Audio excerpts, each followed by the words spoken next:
So, ngayon is double angle identities o yung sine 2 theta, cosine 2 theta, at tangent 2 theta. So, binalingan natin.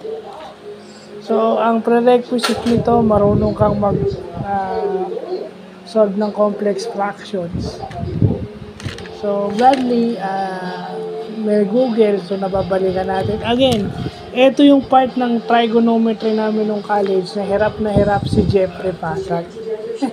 Hirap na hirap Pero ngayon, masasabi ko na medyo kuha ko na.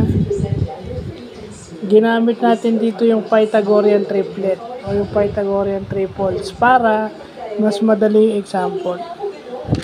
So, dun sa tangent meron yung sa nakuha natin example, pareho yung sagot Pero dun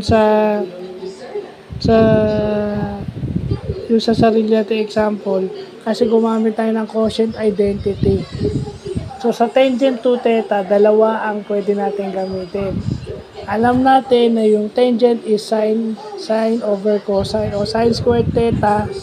Tangent 2 theta is equal to sine squared theta over cosine squared theta. So, pwede na yon. Pero yung nakuha natin sa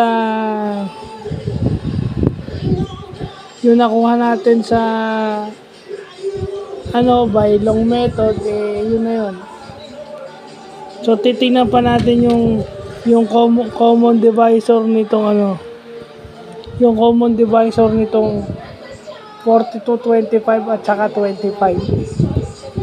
So, yun lang po.